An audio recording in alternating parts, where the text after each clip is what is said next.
Eh bien bonjour, bienvenue dans cet atelier aménagement et urbanisation, le numérique et l'énergie au cœur des stratégies publiques. Eh bien avant de commencer cette séance, je vous propose eh bien, une petite vidéo qui nous a été envoyée par Madame la ministre Emmanuelle Wargon, qui est ministre déléguée auprès de la ministre de la Transition écologique et chargée du logement. Donc je vous propose eh bien, l'intervention de Madame Wargon. Merci. Monsieur le Président, Monsieur le maire, cher Denis Thuriot, Mesdames, Messieurs les ministres, Mesdames, Messieurs les délégués internationaux, Mesdames, Messieurs les élus, chers amis, je suis très heureuse d'être avec vous, même virtuellement, pour ce 3e sommet international de l'innovation en ville médiane. Vous avez décidé de consacrer une table ronde au numérique et à l'énergie comme facteur de transformation de l'urbanisme, de l'aménagement de la ville, et vous avez raison. Je connais l'implication de Nevers et son engagement sur ces sujets, et à partir de cet exemple et de beaucoup d'autres qui vont vous être présentés, la question posée, c'est la transformation urbaine. Comment est-ce qu'on peut habiter différemment, vivre différemment, utiliser le numérique au service d'un projet urbain qui est à la fois un projet de vie, un projet social, un projet de lien social et un projet économique. Le numérique a beaucoup à apporter, que ce soit à travers les méthodes de construction, le BIM, que ce soit dans la dématérialisation des dossiers ou que ce soit dans le pilotage des consommations énergétiques. Et nous avons beaucoup avancé sur ce sujet avec une vraie stratégie d'optimisation. Mettre le numérique au service des économies d'énergie, mettre le numérique au service de la ville, inventer la ville, c'est ce dont vous allez parler. Je vous souhaite une bonne table ronde. Vous avez évidemment tout le soutien du ministère du Logement.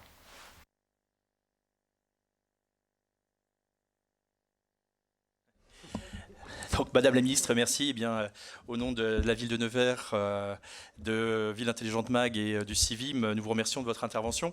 Je crois que, force recevante, nous aurons plaisir d'avoir parmi nous Madame Amandine Bougila, qui est vice-présidente donc, à l'agglomération de Nevers, donc, sur lequel c'est un sujet qui est un sujet très très important pour le territoire. Donc, Madame Bougila, pour vous, quels sont les enjeux d'une ville médiane en 2020 ? L'énergie, le numérique, quelles sont vos priorités pour la ville de demain? Oui, bonjour à tous. Alors, bon, déjà, je crois qu'il y a la question de la transition énergétique, qui est un véritable enjeu majeur du XXIe siècle. Il y a là la question de la transition énergétique et climatique, avec évidemment le réchauffement climatique que nous connaissons. Il y a la question de la lutte contre la précarité énergétique des ménages.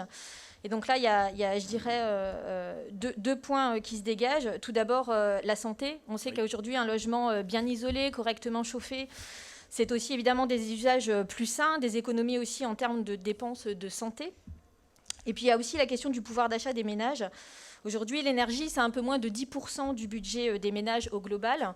Et c'est aussi malheureusement un facteur d'inégalité, puisque pour les ménages les plus aisés, c'est environ 6% du budget et plus de 15% pour les foyers les plus modestes et les plus vulnérables.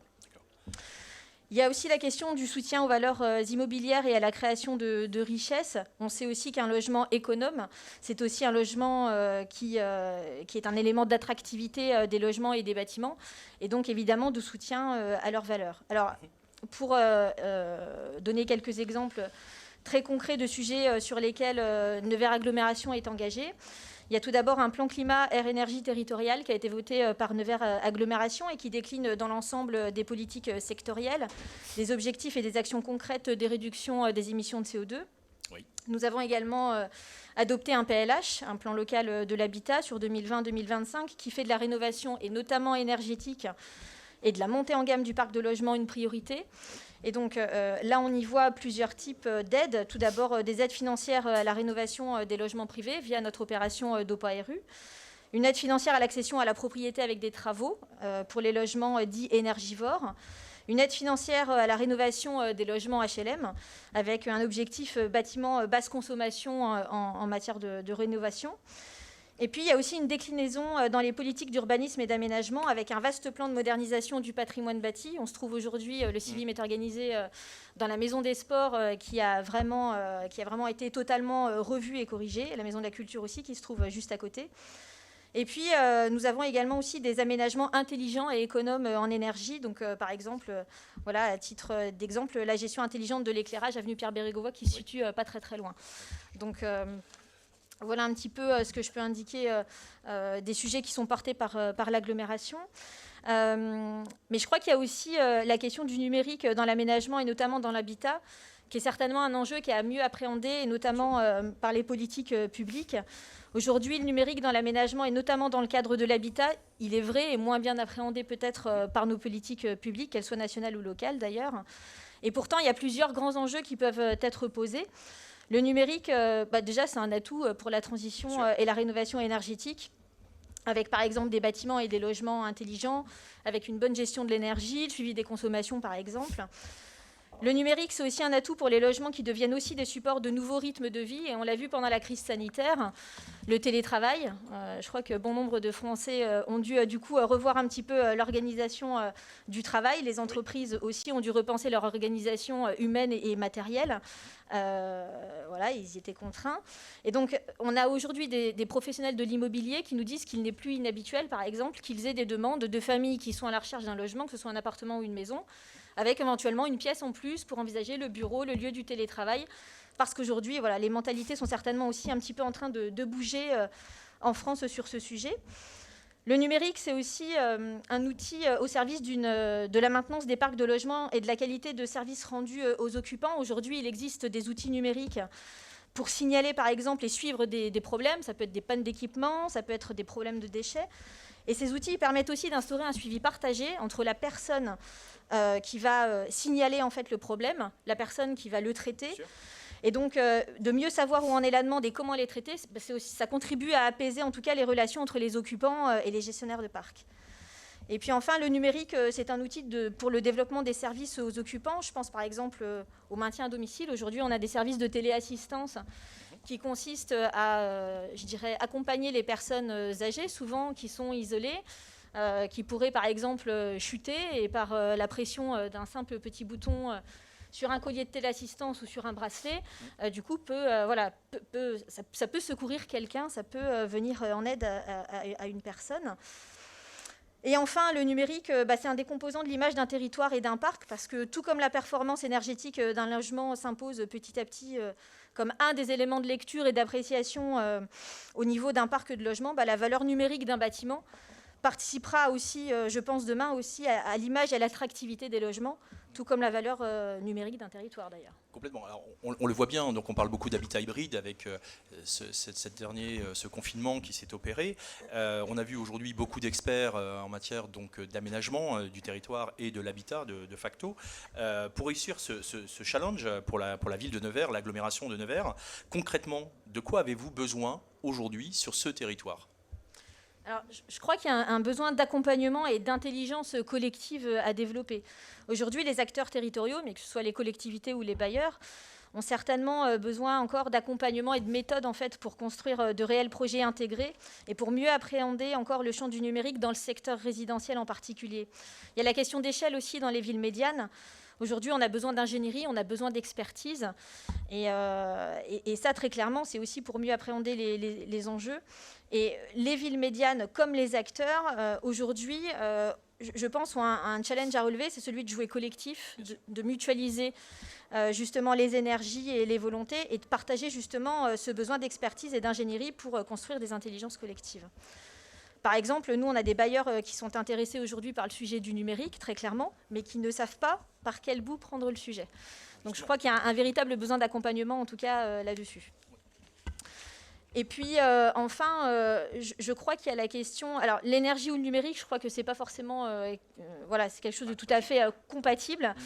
Mais ce n'est pas simplement un débat d'experts. Je crois qu'aujourd'hui, il y a un vrai débat citoyen et politique qui s'impose. Et c'est un petit peu revenir au fondement de faire la ville. Aujourd'hui, il faut qu'on se re-questionne, c'est aussi parler ou reparler ou repenser en tout cas l'organisation, la gouvernance, l'intelligence et la co-construction justement. Et donc là, moi j'y vois une formidable occasion en tout cas à saisir de remettre toujours l'usager, l'habitant, le citoyen au cœur de nos politiques publiques. Et donc je crois que du coup la ville en tout cas de demain, c'est la ville qui est inclusive, qui n'oublie personne, qui est globale et qui replace vraiment l'humain au centre des préoccupations. Alors là, c'est une très belle transition, je vous en remercie. D'ailleurs, on a donc Emmanuel François qui récemment a fait paraître un article dans Le Figaro. Emmanuel François, vous mentionnez la digitalisation des bâtiments est aussi importante que la rénovation énergétique. Donc dans la préparation, on a eu un échange qui était assez intéressant. Je trouve que ce serait assez pertinent, suite à cet exposé, que vous nous parliez un peu de cette évolution, ce changement. Est-ce que nous avons bien toutes les conditions? Est-ce que les conditions sont requises pour ce changement? Alors, déjà, oui, effectivement, je vais déjà commenter ce petit article. Je rejoins ce qu'a dit notre ministre. Le numérique doit être une opportunité. Je rejoins ce que vous avez dit également. J'irai même plus loin. Je pense qu'aujourd'hui, notre société vit une vraie mutation que j'appelle civilisationnelle. Oui.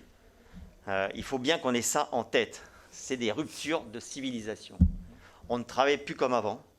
On ne se meut plus comme avant. On ne se loge plus comme avant. On n'enseigne plus comme avant. On ne soigne plus comme avant.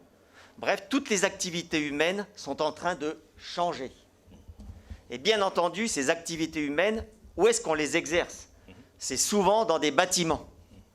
Ça veut dire que ces bâtiments qui sont aujourd'hui monolithiques, figés, doivent évoluer. Ils doivent évoluer pour suivre nos évolutions humaines. Bien sûr. Et à ce titre, puisqu'effectivement nous sommes face à des vrais enjeux, des enjeux qui sont court terme, notamment sanitaires, environnementaux, sécuritaires, sociaux, économiques, également numériques, puisqu'il y a une fracture numérique. Eh bien, ce que je dis aujourd'hui, c'est qu'on ne peut pas laisser cette opportunité d'associer la transition énergétique, dirais même environnementale, avec le numérique. Et c'est-à-dire que puisqu'on a décidé, et c'est une bonne chose face aux enjeux climatiques, de rénover les bâtiments, de procéder à une rénovation thermique, comme dit M. Emmanuel Macron, eh bien je dirais que parallèlement à cette entreprise, il faut déployer une infrastructure numérique dans les bâtiments. Et je dirais même, avant même de penser à la rénovation énergétique des bâtiments, il faut déployer le numérique pour instrumenter les bâtiments et voir ensuite comment on va procéder pour la rénovation énergétique. S'il faut faire de l'isolation, s'il faut mettre en place des solutions d'efficacité énergétique, s'il faut changer les usages, etc., etc. Et donc, ce n'est pas l'inverse. Et c'est pour ça qu'il y a eu cet article dans le Figaro. Donc, c'est un vrai enjeu. Et je dirais, cet enjeu, il est le même qu'il y a 120 ans, alors qu'on découvrait l'électricité et qu'il fallait électrifier les bâtiments. Bon, on ne s'est pas posé trop de questions de changer les becs de gaz pour de l'électricité. Eh bien, aujourd'hui, c'est pareil. C'est le premier investissement. Et c'est le numérique au service de l'efficacité énergétique. Et simultanément, puisqu'on va avoir un ROI de 5 à 10 ans, grâce aux solutions d'efficacité énergétique, on aura des solutions pour répondre aux autres enjeux, qui sont notamment le vieillissement de la population, donc pour apporter par quelques capteurs, quelques applications, des solutions pour l'assistance aux personnes dépendantes, des solutions de sécurité, par le contrôle d'accès par exemple, ou le placement de capteurs de qualité d'air, des solutions aussi, comme vous l'avez dit, de partage des espaces. Parce qu'effectivement, le bâtiment est en train de muter. Et donc, on peut très bien imaginer que des espaces, même des espaces de logement, puissent être optimisés dans certains cas et permettre à des personnes de se rémunérer sur ces espaces qui seraient utilisés autrement. D'accord. Oui, on voit bien qu'il y a des vraies mutations. Et ces mutations, il faut vraiment qu'on les ait en tête. Alors après, vous allez me dire, mais c'est un coût énorme. C'est certainement pas le même coût que d'isoler tous les bâtiments de France. Oui. Et deuxièmement, mais c'est juste une enveloppe, et ça peut être bien sûr affiné. On parle par logement d'une manière générale, source les télécoms ou autres, de 500 € maximum par logement. D'accord. Donc 500 €, n'importe quel syndic ou bailleur va vous dire, bon ben ça, on sait le passer dans les charges, pour autant qu'effectivement, tout de suite, on a un ROI. Oui. Et c'est ce que j'expliquais avant. Vous parlez à très juste de troisième révolution. C'est vrai qu'on a un changement de paradigme aujourd'hui. On sait pertinemment qu'il y a un après. L'après, je dirais que c'est comme avant, sauf qu'on ne savait pas qu'il y avait un après. C'est ce qui va un peu motiver notre réflexion. Donc aujourd'hui, tout le monde est en train de repenser, de prendre conscience de l'urgence.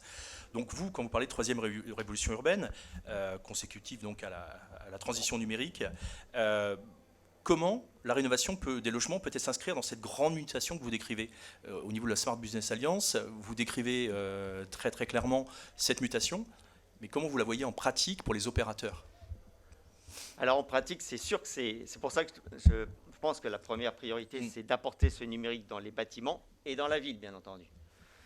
Mais ensuite, si je parle de troisième révolution urbaine, c'est parce que je pense que dans les 50 à 60 dernières années, nos villes se sont développées de manière démesurée. Oui, non maîtrisé. Et voilà, non maîtrisée.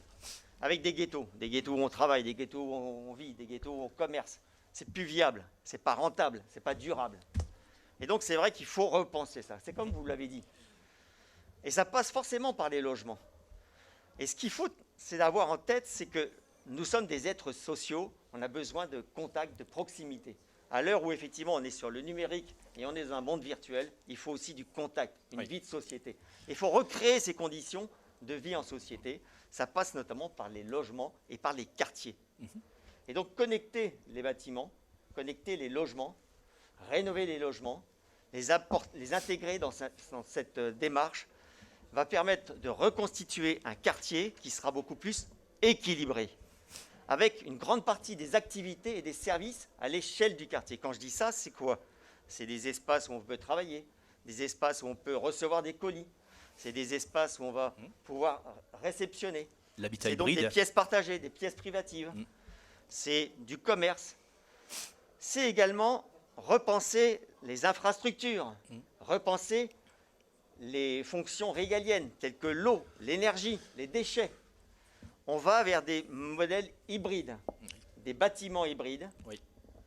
des productions d'énergie hybrides, centralisées, décentralisées, des réseaux énergétiques hybrides, courant continu, courant alternatif. Pourquoi courant continu? Parce que l'électricité s'implique dans la ville intelligente, notamment avec la mobilité électrique. Et on a une convergence entre la mobilité électrique et les bâtiments, puisque les véhicules vont s'intégrer dans les bâtiments. Et ces véhicules sont en courant continu. On va produire de l'énergie sur les bâtiments. C'est en courant continu. C'est pourquoi je parle d'hybridation des réseaux électriques. Mais c'est pareil pour l'eau, on vient de le voir. Oui. Donc ça veut dire qu'il faut effectivement repenser tout ça. Et quand on parle de rénovation des logements, il faut l'intégrer. C'est-à-dire, ce n'est pas uniquement d'isoler les bâtiments, c'est de se dire comment on l'intègre dans un quartier, comment on va créer cette hybridation des espaces, cette hybridation des bâtiments et cette hybridation des réseaux. Tout ça pour un intérêt, c'est rapprocher les hommes entre eux, créer de la proximité, de la mixité et plus de contact social.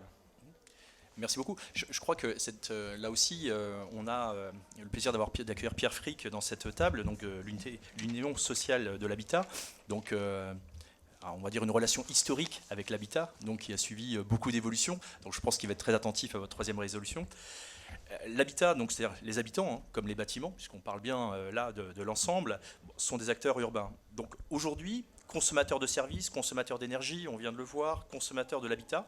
Comment est-ce qu'on peut aller vers une ville moins consommatrice d'énergie, puisque c'est quand même cet engagement, cette démarche, mais en offrant avec un maximum de services via le numérique pour levier? Est-ce que c'est possible selon vous, Pierre Frick? Je vais m'inscrire largement dans la continuité de ce qui a été dit par mes deux prédécesseurs, donc je ne vais pas redire ce qu'ils ont dit. Je parlerai quand même, effectivement, habiter, c'est un habitant dans un bâtiment. Donc il faut toujours avoir en tête les deux dimensions. Oui. L'économie d'énergie, il faut quand même travailler l'enveloppe, hein, mais je ne m'y attarde pas là, même si le numérique a sa place dans l'enveloppe, parce qu'aujourd'hui on réalise au millimètre ce qu'on réalisait au centimètre autrefois, mais ce n'est pas le numérique tout à fait dans le champ de vision de ce qui nous réunit aujourd'hui. Alors, la deuxième partie, c'est le pilotage des bâtiments. Et le pilotage des bâtiments, c'est à la fois le pilotage par l'exploitant du bâtiment et par l'habitant. Donc on a une partie très professionnelle. Et aujourd'hui, d'ailleurs, on peut constater que le numérique est déjà là, parce que pendant les confinements, le confinement ou les confinements, on constate qu'on arrive à faire fonctionner les bâtiments à distance très largement, en réduisant à minima les interventions sur place. Donc on constate, enfin nous et les prestataires l'ont fait, nos bâtiments sont quand même très largement numérisés du point de vue de l'exploitation, par exemple des chaufferies ou des ascenseurs. Pour l'habitant, évidemment, la question de son pilotage, on est tous d'accord là-dessus, il faut qu'il puisse piloter son propre chauffage, c'est son implication, c'est son engagement. Et pour ça, il lui faut des outils. Ça nous renvoie évidemment à l'infrastructure numérique des bâtiments. Nous, on y a travaillé avec quelques bailleurs sur des expérimentations, hein, sur du ready-to-service, type ready-to-service dans la réhabilitation. Oui. Parce que l'enjeu central, c'est bien le parc existant. Hein. Oui. Le neuf, on saura le faire, il sera vertueux, il sera dans un quartier vertueux, il sera numérique, il sera peu consommateur d'énergie. Donc tout ça, on y travaille, on va continuer. D'ailleurs, je vous remets ça parce que c'est un exemple sur lequel on a travaillé, sur qu'on vient de publier, hein, sur quelques bâtiments en réhabilitation, dans 5 bâtiments différents, typologies différentes, maîtres d'ouvrage différents, territoires différents, où on a travaillé sur le sujet, mais François est très bien au courant. Ouais. Voilà. Donc c'est pour dire qu'on est quand même en phase là-dessus. Alors après, il y a l'habitant. Oui, évidemment, l'habitant est dans un quartier. Alors, on voit bien, aujourd'hui, tout le monde est d'accord pour faire du télétravail, mais il y a beaucoup de gens qui veulent aller au bar. Oui. Ça veut quand même dire quelque chose. Donc il faut savoir ne pas oublier ça, c'est que la convivialité ne se fait pas exclusivement par le numérique. Donc, je ne vais pas trop m'attarder, mais on voit tout ce que ça ouvre comme champ. Hein. De même que sur le vieillissement, je ne vais pas y revenir, mais c'est un champ extrêmement important. Tout à l'heure, dans la conférence précédente, on a parlé de Vive. Vive est impliqué aussi dans le parc social, parce qu'ils sont aujourd'hui actionnaires de société HLM, et ils travaillent sur cette question d'accompagnement du vieillissement au travers du numérique. Et j'aurais plutôt voulu revenir et passer un peu de temps sur la question de l'énergie, c'est-à-dire de l'énergie demain. C'est quelle énergie qu'on aura demain? Et surtout parce qu'ici, il y a surtout des gens qui travaillent à l'échelle urbaine, que ce soit des collectivités ou des prestataires, sur des réseaux, sur des gestions de réseaux. Vous le savez, la programmation pluriannuelle de l'énergie et la stratégie nationale bas carbone dit le gaz qui va devenir vert ne sera plus utilisé dans le bâtiment. Alors, le parc social, qui a un peu plus de gaz que d'autres parcs, c'est 55% des logements qui ont le gaz. Quand est-ce qu'on va commencer à s'occuper de ça? Parce que s'il y a 10-15 ans, il n'y a plus de gaz dans la construction, parce que le gaz, il doit venir vert, il va servir au transport. D'ailleurs, on le voit ici, il y a des exposants transport. Hein. Hydrogène, transport aussi. Hein. Donc nous, on se dit quoi? En plus, la construction neuve, on va mettre des ENR. Les ENR, si on a recours, on aura presque l'obligation d'être sur du photovoltaïque. Alors le photovoltaïque, on sait ce que c'est. C'est multiplication des points d'entrée dans le réseau et dans le réseau d'électricité. Ça veut dire que donc, demain, on aura d'autres énergies, on aura des productions morcelées. Et ça, si ce n'est pas un enjeu du numérique, à l'échelle de la collectivité, on ne peut pas y arriver. On ne va pas remplacer... Le gaz, c'est simple. Hein. On met dans le tuyau, il y a des gros réservoirs pour faire tampon, et il y en a tout le temps. Donc là, on produit du photovoltaïque quand on n'en a pas besoin. On ne sait pas encore vraiment le stocker. Sur l'hydrogène, on commence à faire à grande échelle, mais sur les petites échelles bâtiments, après on a un problème de sécurité parce que c'est quand même explosif. Donc ça, voilà. Donc c'est un peu à ça que je voulais en venir et à l'interpellation. Il faut que tout le monde travaille là-dessus pour que demain on sache faire ça. C'est pas que du réseau, c'est pas que de l'économie d'énergie, c'est pas la même énergie. Et donc c'est un enjeu collectif, c'est un enjeu pour la collectivité, c'est un enjeu pour les énergéticiens et pour tous les gens qui travaillent avec eux sur les réseaux, sur les gestions de réseaux. Justement, enfin, on le voit au travers des différentes, vous l'avez assez précisément énuméré, les nouveaux bâtiments, ils s'intègrent dans des consultations collectives, on peut intégrer donc les nouvelles technologies, la régulation, le participatif citoyen qu'il ne faut pas oublier, où on est capable en théorie de prendre conscience, de couper l'eau, de baisser le chauffage lorsque l'on part, ou par des systèmes automatisés, soit manuels. Mais justement, donc, dans cet habitat, ce dialogue avec la ville, l'habitat peut-il être raconté par rapport à la mobilité et l'habitat? Parce que vous avez parlé de mobilité, donc c'est un sujet intéressant. Donc l'énergie, la mobilité va être un facteur important, donc que ce soit par les services publics, que ce soit en autonome. Aujourd'hui, comment vous, avec votre vision de l'habitat, vous allez pouvoir aborder ce sujet de mobilité, habitat? Dans la mobilité, on ne sera jamais qu'un acteur secondaire par rapport à une politique publique sur la mobilité. La mobilité, les usagers, bien entendu, avec une bonne infrastructure numérique, mais ils l'ont déjà aujourd'hui. Ils arrivent à piloter leur mobilité d'une certaine manière. Il y a un sujet sur lequel, à titre d'exemple, un sujet sur lequel on travaille aujourd'hui, on veut travailler, on travaille avec des énergéticiens ou des réseaux, c'est celui de la mobilité électrique et celui de, finalement, la recharge électrique d'un véhicule, par exemple. Oui. Recharge électrique d'un véhicule. Sur l'espace public, c'est quand même un problème parce que ça mobilise l'espace public pour un usage qui n'est pas permanent, pas nécessairement permanent, mais en même temps la question de pouvoir accéder. Et nous, on a beaucoup de parkings. On a beaucoup de parkings où on pourrait éventuellement trouver des places qui seraient à disposition pour de la recharge électrique, qui déchargeraient l'espace public, qui permettraient d'y aller. Donc il y a quand même la question, il y a plusieurs questions qui renvoient au numérique, au dehors de l'énergie. C'est comment je sais que j'ai une place quand j'en ai besoin, mais c'est vrai aux surfaces aussi. Et puis après, on a plein de questions réglementaires, parce que les parkings, s'ils sont trop ouverts, ils deviennent des établissements recevant du public. Donc il y a plein de questions réglementaires à travailler. Et comme tout, c'est une manière d'illustrer aussi que tous les nouveaux champs sur lesquels on travaille nous renvoient toujours sur le réglementaire, et alors notamment sur les questions de sécurité. Alors l'infrastructure numérique ne pose pas trop de problèmes de sécurité des personnes, mais par contre tout ce qui est énergie pose question, et une voiture électrique, c'est pour certains services de sécurité, c'est pas la même chose qu'une voiture à essence en matière de capacité à éteindre l'incendie. Voilà. Merci beaucoup. On a l'avantage d'avoir à cette table un opérateur historique de l'énergie, donc Rémi Combernou de EDF. Alors justement, Rémi, pour le groupe EDF, vous êtes bien évidemment cet opérateur. Quel est pour vous le concept de la Smart City et la place du numérique pour un opérateur comme EDF ? Alors je vais... Ça marche ? Oui, oui. Bon, je vais rebondir au fur et à mesure de l'intervention sur quelques éléments qui ont déjà été dits. Alors déjà, l'énergie du 21e siècle, c'est l'électricité. Bien sûr. Et le numérique y contribue. Il y a eu le charbon, le pétrole, et maintenant c'est l'électricité. Nous, notre vision du groupe EDF sur la Smart City, c'est qu'elle est sobre. Donc elle consomme peu, elle est intelligente, et vous mettez ce que vous voulez dans intelligente. Elle est décarbonée, donc le peu d'énergie qui est consommée, il ne produit pas de carbone, et elle est humaine. Oui. C'est-à-dire que si elle n'est pas au service des habitants, ça ne va pas. Alors nous, jusqu'à présent, on gérait des réseaux électriques, réseaux d'éclairage public, comme à Nevers, réseau de chauffage urbain. On aidait à gérer des bâtiments, on traite avec des clients. Maintenant, il va falloir que tous ces gens-là soient reliés. Et tous ces gens, en fait, ils font partie d'un écosystème local, à l'échelle du bâtiment pour les habitants et le bâti, à l'échelle du quartier, à l'échelle de la ville. Et l'enjeu, c'est comment on va relier tous ces acteurs. Le numérique, là aussi, y contribue. Alors, je vais prendre quelques éléments qui vont expliquer un petit peu notre ambition. Aujourd'hui, on parle beaucoup d'objets connectés. Donc, le thermostat sur le radiateur, la chaudière connectée, etc. Bon, ça permet de faire de la détection, de la programmation, de l'auto-apprentissage. C'est-à-dire que vous connaissez le fonctionnement et vous l'intégrez. Et l'intelligence artificielle aussi sera un élément fort du progrès dans ce domaine. Dispositif. Les bâtiments, vous l'avez indiqué, les bâtiments, il faut qu'ils soient sobres. On va avoir de l'optimisation d'énergie renouvelable. Comme vous l'avez dit, on va avoir de l'effacement à gérer. Les données vont permettre de mieux comprendre ce qui se passe. Et clairement, le bâtiment, il doit être vraiment géré dans son écosystème. Or, lorsqu'on avait préparé l'émission, on avait parlé du projet Ondijon. Oui. Donc, on a, avec la collectivité, gagné un appel d'offres européen qui va donner une dimension énergétique à ce projet. Et cette dimension énergétique, elle va tourner autour de quelques éléments forts.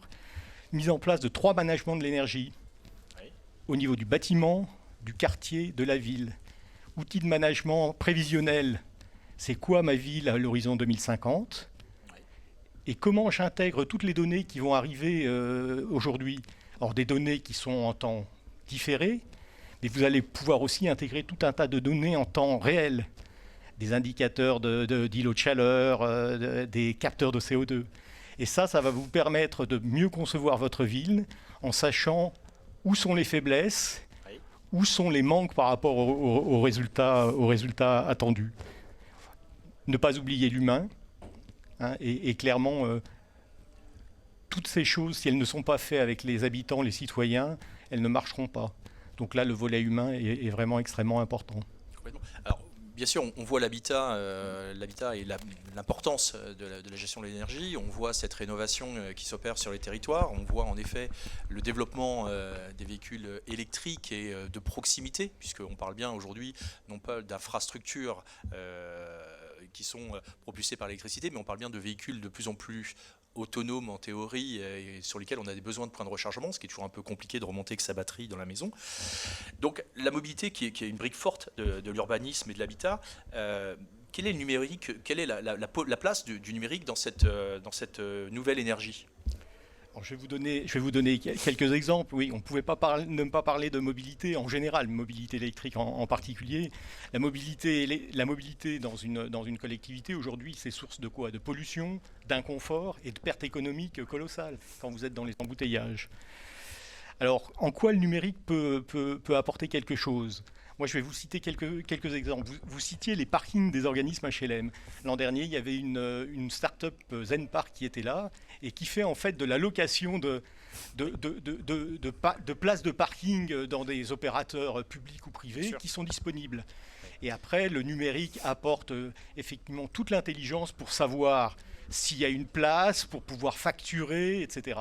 Voilà, donc voilà un premier exemple. On a eu le cas également sur la ville d'Issy-les-Moulineaux, qui a été assez précurseur sur la gestion avec la problématique de réaménagement du Grand Paris.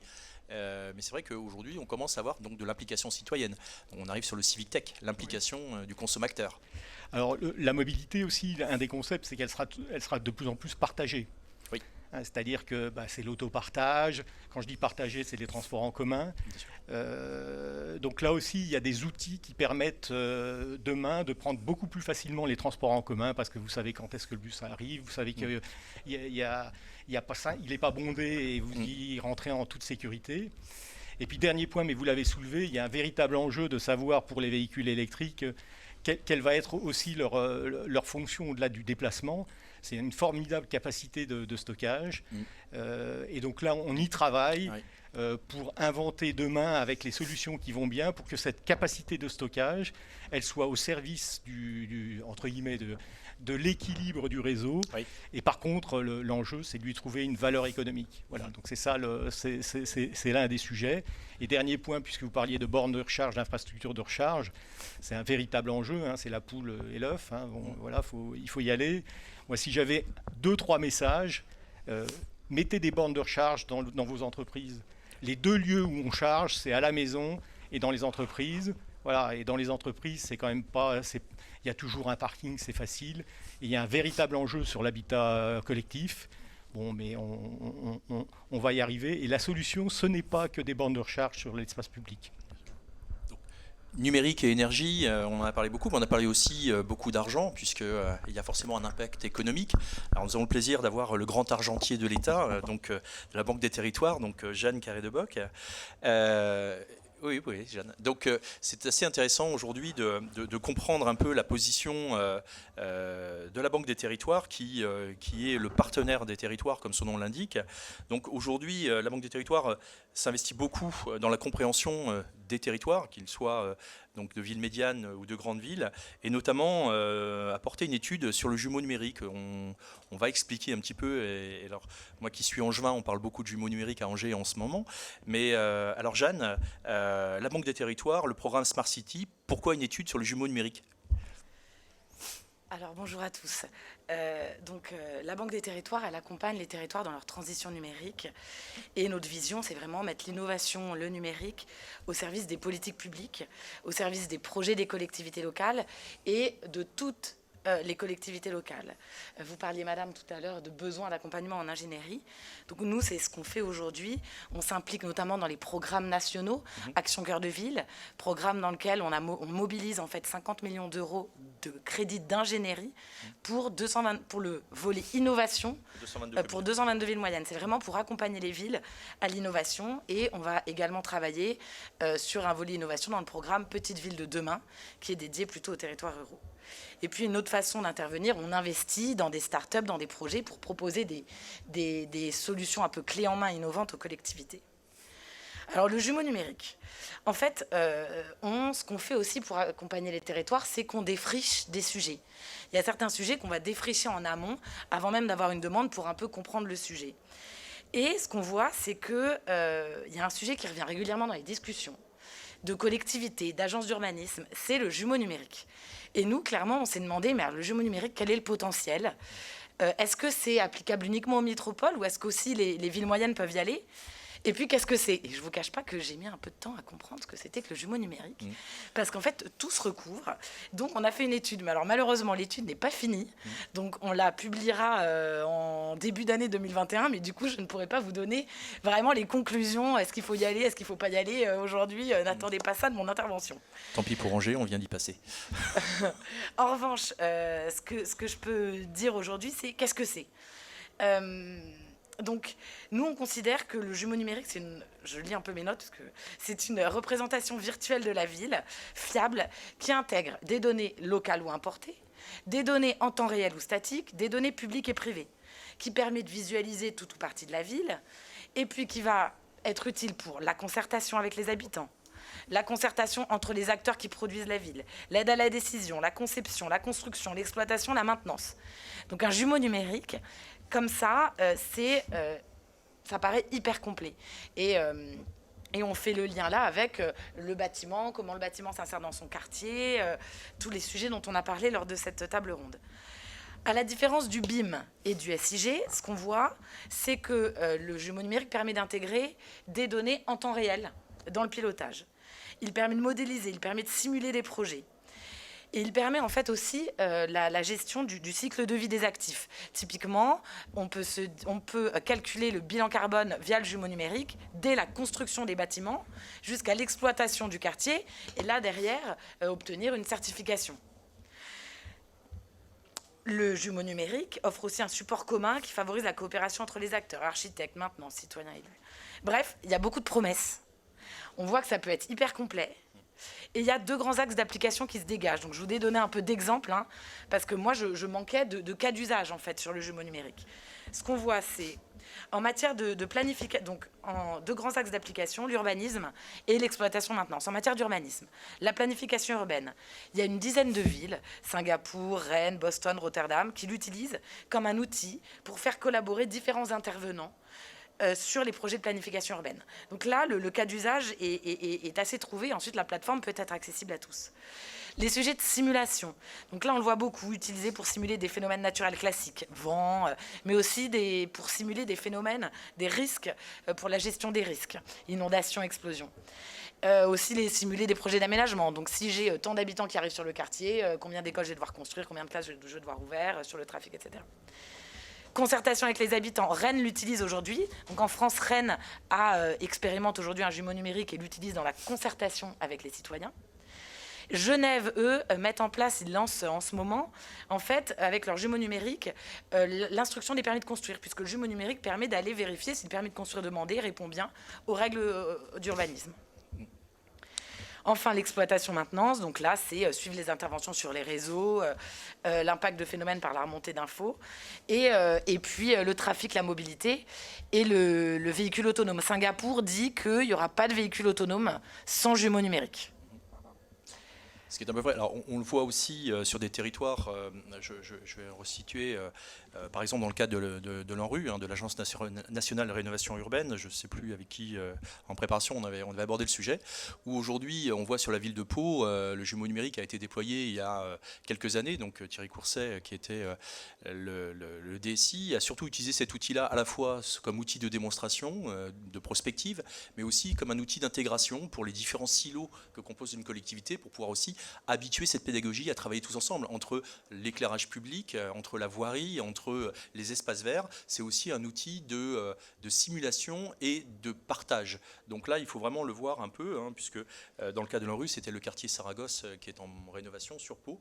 Et Rennes, bien sûr, avec l'entreprise, puisque c'est Cyrادel qui a été repris par l'entreprise Engie qui est native. Donc c'est un projet qui date de plusieurs années. Aujourd'hui, il est arrivé à sa phase de maturité parce qu'il ne faut quand même pas oublier qu'il faut composer le territoire pour pouvoir en tirer et en extraire de la donnée et de l'exploitation. Donc, ça paraît simple, en fait, le jumeau numérique, Jeanne. Est-ce que, pour vous, ça vous paraît très simple, comme ça paraît à tout le monde très simple de mettre en place un jumeau numérique? Alors, pour nous, pas du tout.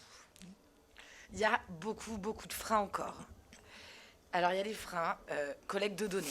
Comme tous les projets qui concernent la donnée, du coup, pour qu'un jumeau numérique fonctionne, il faut avoir de la donnée. Sauf que là, on en parlait, vous en parliez dans la précédente table ronde, oui. Sur la donnée. Il y a des sujets de collecte de données, de structuration de données, de sécurisation de données, de sujets juridiques de la donnée. Donc, déjà très complexe, puisqu'on le voit que la plupart des villes moyennes commencent à entrer sur le sujet de la donnée. Et donc, le jumeau numérique nous paraît être quand même pour des territoires qui vont être un peu plus matures sur ce sujet, pas plus. Deuxième sujet, l'interopérabilité.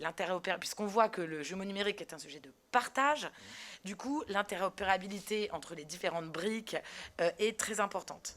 Troisièmement, c'est un sujet de transformation, et un sujet de transformation des métiers, qui implique différents métiers.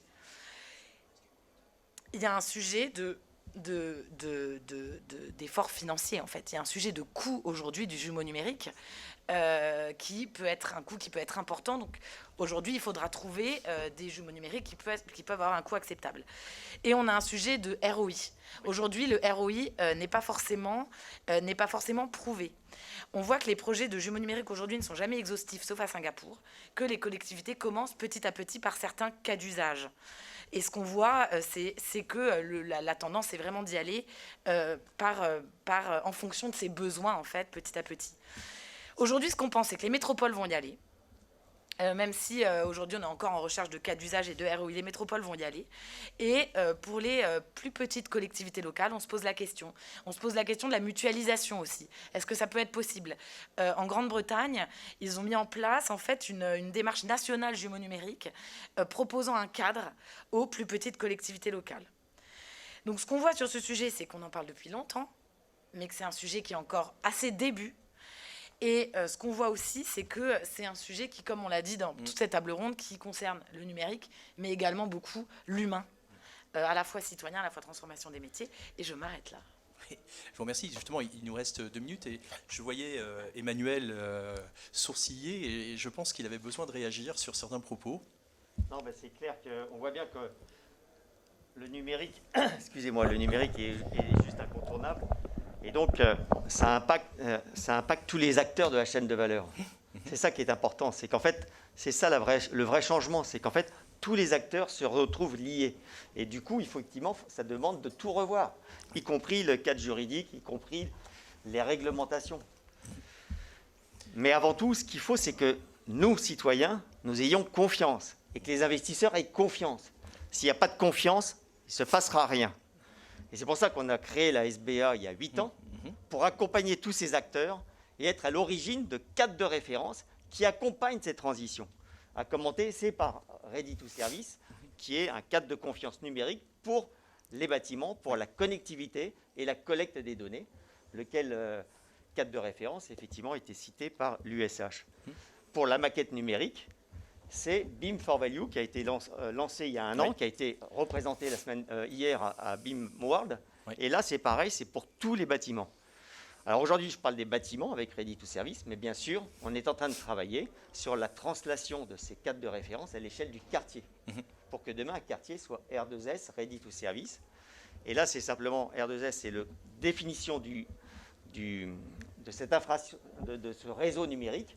Et ensuite, c'est décliné par service, dont la mobilité, puisque la mobilité électrique arrive et il va falloir l'intégrer au numérique, dont le partage des espaces, dont le bien-être et la santé, dont l'assistance aux personnes, etc., etc. Et tout ça, c'est effectivement, comme vous l'avez dit, au service de l'humain, un humain qui, grâce à ça, va être beaucoup plus impliqué, beaucoup plus responsable, et va profiter de ces retombées pour son bien-être. Et c'est tout ce qu'on peut attendre. Merci beaucoup. Madame Ougila, mais vous êtes la force recevante, le local de l'étape. Je pense que chacun s'est exprimé plutôt sous la forme d'un pitch pour pouvoir vous présenter les forces, à vous de gérer les forces et les faiblesses de chacun. Mais pour vous, dans votre territoire, est-ce que vous pensez que nous avons la capacité de pouvoir travailler sur des modèles collaboratifs aujourd'hui entre le public, le privé, l'institutionnel au sens générique ? Oui, tout à fait. En tout cas, nous, c'est vraiment dans cette démarche-là qu'on s'inscrit. Je crois qu'aujourd'hui, il est finalement question de combiner, de concilier en fait les stratégies numériques et énergétiques. Elles sont évidemment, à mes yeux, indissociables dans le processus de faire ville et de faire la ville. Donc, je crois que les collectivités doivent jouer aussi ce rôle moteur là-dedans. Et il n'y a pas de question à se poser. Le virage, il faut évidemment le prendre. Et on est là pour impulser cela, justement.